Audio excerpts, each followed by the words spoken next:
आखिरकार जिस चीज का डर था वही हुआ। इंडिया के द्वारा रेड फ्लैग देने के बावजूद आईएमएफ ने पाकिस्तान को 2.4 बिलियन डॉलर्स की एड देना अप्रूव कर दिया। एंड इस चीज पर जब मैंने रिसर्च की तो एक बहुत ही बड़ी शॉकिंग चीज सामने आई है। एंड आई एम श्योर ये सुनने के बाद आपको भी बड़ा शॉक लगने वाला है, जिसमें आपको सबसे पहले ये दो बातें समझनी पड़ेगी। सबसे पहले ये फंडिंग किस तरह से दिया गया है, और दूसरा ये एक्चुअली में आईएमएफ है क्या। सबसे पहले अगर फंडिंग की बात करें तो 2.4 बिलियन डॉलर्स में से 1 बिलियन डॉलर पाकिस्तान को पहले एडवांस में दे दिया गया है, एंड बाकी का जो 1.4 बिलियन डॉलर जो है वो एज अ लोन दिया जाएगा। एंड आई नो 100% ये जो पाकिस्तान है वो अपना पूरा पैसा टेररिज्म को ही फंडिंग करने में लगाने वाला है। आइए अभी हम जानते हैं कि एक्चुअली में आईएमएफ है क्या। इंटरनेशनल मॉनिटरी फंडिंग, ये एक इंटरनेशनल ऑर्गेनाइजेशन है जो वो देश जो फाइनेंशियल क्राइसिस से अभी गुजर रहा है, जिसको पैसों की जरूरत है, उससे ये ऑर्गेनाइजेशन पैसा प्रोवाइड करती है, लोन देती है, जिसमें इंडिया एंड पाकिस्तान को मिलाकर टोटल 190 देश शामिल है। अभी ये आईएमएफ दूसरी कंट्रीज को लोन देने के लिए पैसा लाता कहां से? इस आईएमएफ के अंदर जो 190 कंट्रीज मेंबर्स है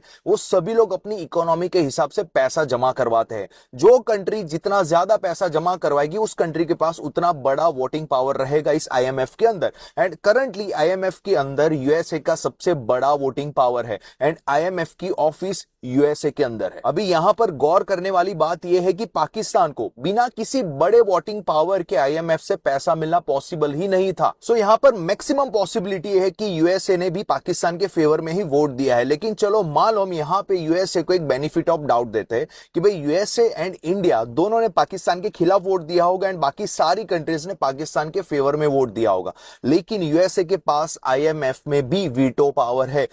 अगर यूएसए चाहता तो अपना वीटो पावर यूज करके इस पूरे डिसीजन को रिवोक कर सकता था, लेकिन यूएसए ने ऐसा नहीं किया, पाकिस्तान को फंडिंग होने दिया। यहां पे एक बात क्लियर हो रही है कि यूएसए सामने तो हमारा दोस्त बन रहा है, लेकिन पीठ के पीछे ये सारा प्लानिंग वो ही कर रहा है। यहां पे कहीं ना कहीं इंडिया के बढ़ते हुए पावर को रोकने की कोशिश की जा रही है, एंड इसमें सिर्फ पाकिस्तान इन्वॉल्व नहीं है, बाकी बड़े प्लेयर्स भी इन्वॉल्व है। एंड यहां पे हम लोग इंडियन सिटीजंस इनडायरेक्टली हम बड़े प्लेयर्स की हेल्प ही कर रहे हैं। वो लोग क्या चाहते हैं? इंडिया में पैनिक सिचुएशन क्रिएट हो। हम लोग क्या कर रहे हैं? पैनिक ही तो हो रहा है। हाथ पर पैसा रख लो, हो सके उतना ज्यादा खाना पीना घर के अंदर भर लो, ये कर लो वो कर लो, ये बंद हो जाएगा, बैंकिंग फाइनेंशियल सिस्टम बंद हो जाएगी। जबकि हमारे पीएम ने क्लियरली बोला है कि पैनिक होने की जरूरत नहीं है, इंडिया में जो जरूरत का सामान है वो सफिशिएंट है, सो प्लीज पैनिक ना करें। गाइस इस वीडियो को हर एक देशवासी तक पहुंचाओ, एंड ऐसी ही इंपॉर्टेंट फाइनेंशियल अपडेट्स को सबसे पहले जानने के लिए अभी फॉलो करें स्मिथ ठक्कर को।